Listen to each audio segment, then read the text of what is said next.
on est le 2 décembre et il est environ 7h30. Je me suis réveillée environ enfin, à 6h. Je me suis habillée, je suis descendue à l'hôpital. Donc l'hôpital, il est juste en bas de là où j'habite, à environ peut-être 500 mètres si je ne me trompe pas. Et acheter des croissants parce que là-bas, il y a comment ça s'appelle, un bar qui fait des croissants remplis, par exemple au Nutella ou à la crème, tout ça, mais nous on prend toujours Nutella.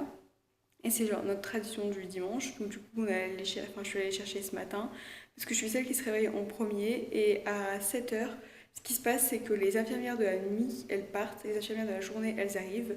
Et donc du coup, celles qui partent, elles prennent un croissant. Et celles qui arrivent prennent un croissant. Du coup, il n'y a plus aucun croissant après 7h. Donc ce qu'on fait, bah, c'est que comme je me réveille avant 7h et je suis la seule, et ben, je vais les chercher, je les ramène ici. Puis après, on les remet au four ici, genre juste 30 secondes pour les réchauffer. Et après, on les mange. Donc, du coup, c'est ce que j'ai fait ce matin. Je suis allée chercher. Maintenant, je vais attendre qu'elle se réveille en lavant ma chambre et après en travaillant. Terminant le. Comment ça s'appelle Le liquide céphalorachidien. Genre, j'en suis juste.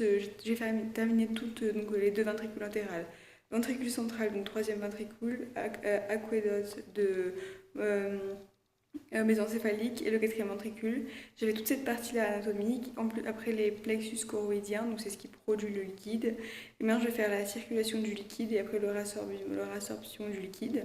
Je vais faire ça et toute la circulation sanguine de l'encéphale de la moelle épinière avant qu'elle se réveille. Et elle se réveille environ à 8h30. Enfin, elles mettent pas de réveil, elle se réveille quand elle se réveille. Comme quoi, genre, on est tous différents. Genre, moi, je me réveille à 6h précise.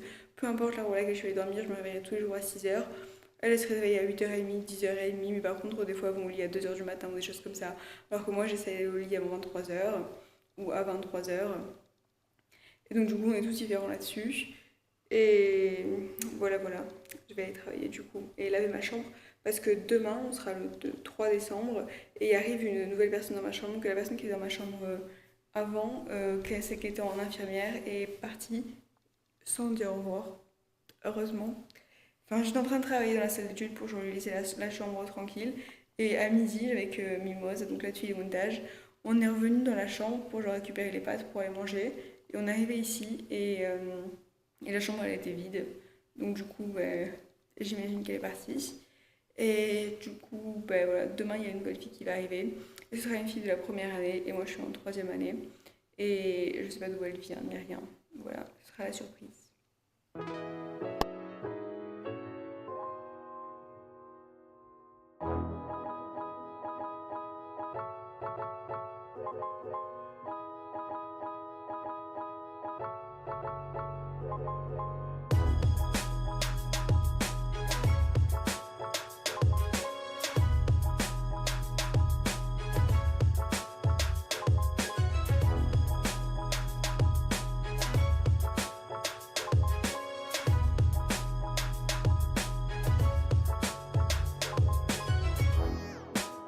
Hey, il est maintenant après le repas de midi, donc 2h15.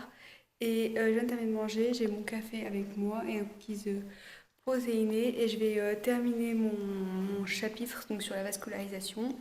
Et aujourd'hui, j'ai décidé de parler comment ça s'appelle, de comment j'organise mon planning de révision. Ce que je fais, c'est que je planifie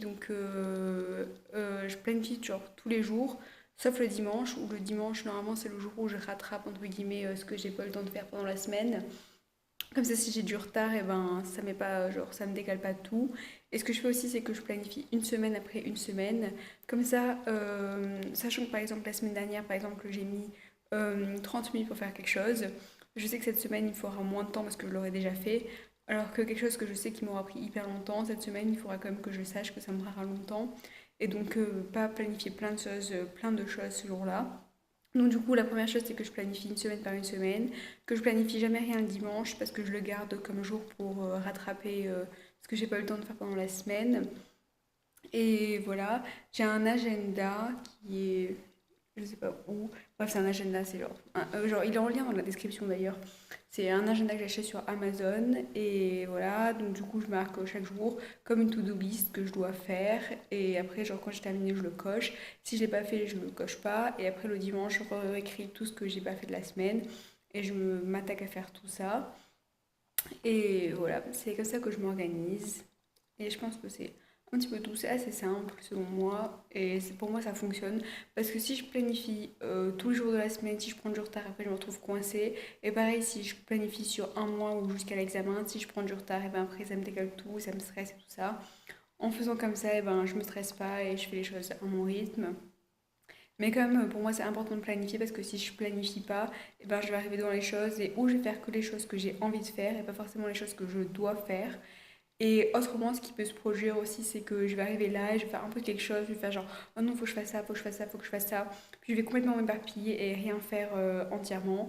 Donc du coup, c'est pour ça que c'est hyper important de planifier selon moi.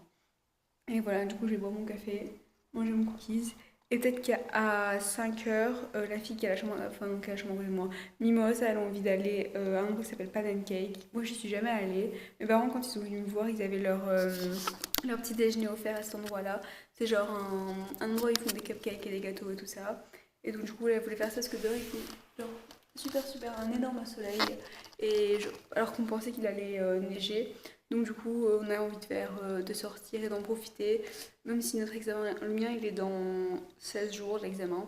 Mais dans tous les cas, je n'aurai pas fini le programme, donc j'avais juste envie d'y aller pour avoir la meilleure note, mais pas pour le passer, juste pour avoir une bonne note, pour avoir genre, entre guillemets, montrer au professeur que j'ai travaillé, même si j'ai pas tout terminé. Bref, c'est un peu compliqué, je pense que ça fonctionne comme ça qu'en Italie. Et, et voilà, donc peut-être qu'on va aller à cet endroit-là. Et c'est en gros, ils font un gâteau à la pistache. Et Mimosa et moi, on adore la pistache et la noisette. Et donc, du coup, on va appeler à 5 heures quand ça ouvre pour leur demander s'ils l'ont fait aujourd'hui. Parce que comme ils les font chaque jour, et ben s'ils l'ont fait aujourd'hui, enfin, ils feront pas forcément tous les gâteaux qu'ils font chaque jour. Donc, du coup, on va les appeler à 5 heures. Et s'ils l'ont fait, on y va. Autrement, bah, on y va pas, on reste ici et on travaille. Donc du coup voilà. Mais dans tous les cas, comme elle a la voiture, si on descend, on la prend en portée et on remonte littéralement en genre un quart d'heure, on aura fait l'aller-retour. Du coup voilà. Et ça coûte pas du tout cher. Je sais que chez moi, ça coûte une part de gâteau, ça doit coûter dans les peut-être au moins 3,50 €, 5 euros. Là-bas, ça coûte 1,50 € une part de gâteau alors que... Enfin, j'étais choquée. La première fois que j'ai vu ça, j'étais genre non, c'est pas possible. Et donc du coup, ça c'est super cool. Et voilà. Bref, je vais retourner sur ma circulation sanguine du cerveau. Il est maintenant beaucoup plus tard, il est 18h25 exactement, et je suis toujours dans mon lit en train de travailler. Finalement, on n'est pas allé à l'endroit où ils font les gâteaux parce que j'étais fatiguée, donc du coup j'étais genre, oh, je sais pas trop si je vais y aller, tout ça, je suis fatiguée. Et on a pris ma fièvre et ma fièvre. On a pris ma température et j'avais énormément de fièvre. Je sais plus combien, mais en tout cas j'avais la fièvre. Donc du coup j'ai décidé de rester là. Je suis en train de me faire un goûter slash... C'est un goûter, enfin officiellement c'est un goûter, mais ça va peut-être finir d'être mon dîner. Parce que je suis tellement fatiguée que peut-être que je vais aller dormir. Donc c'est du porridge avec de la pomme. Et normalement je devais dîner avec les autres filles de mon étage, donc avec Francesca et Mimosa. Ces deux autres filles de mon étage, c'est avec lesquelles j'ai mangé ce matin. Mais enfin, il y a aussi une quatrième fille qui s'appelle Nadia, mais elle ne mangerait pas avec nous parce qu'on voulait faire du houmous avec du pain de seigle. Mais elle teste les pois chiches, donc du coup, elle aurait mangé avec nous et pas la même chose que nous. Donc du coup, voilà. Mais je suis tellement KO et je dois encore laver toute ma chambre parce que demain la nouvelle personne vient et je veux vraiment que la chambre soit impeccable pour l'accueillir bien. Donc du coup, voilà. Et j'ai vachement de la fièvre. Je porte mes lunettes parce que j'ai mal à la tête. Peut-être qu'on voit un petit peu, mais je suis genre toute rouge ici. Et je suis genre bouillante. Enfin, quand on touche, je suis vraiment bouillante. Je sais pas vraiment pourquoi parce que je suis pas sortie vraiment beaucoup. Donc du coup, je sais pas trop où est-ce que j'aurais pu attraper ça. Et peut-être que c'est juste la fatigue ou je sais pas trop quoi. Donc du coup, voilà. Aujourd'hui, je vais pas à la salle de sport parce que je suis KO et je vais essayer de terminer ce que je suis en train de faire. Je termine la vascularisation, je sais pas si j'avais déjà dit. Et maintenant, je suis en train de faire juste de l'atlas comme ça.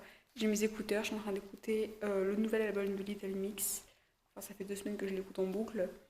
Et en faisant ça, et voilà.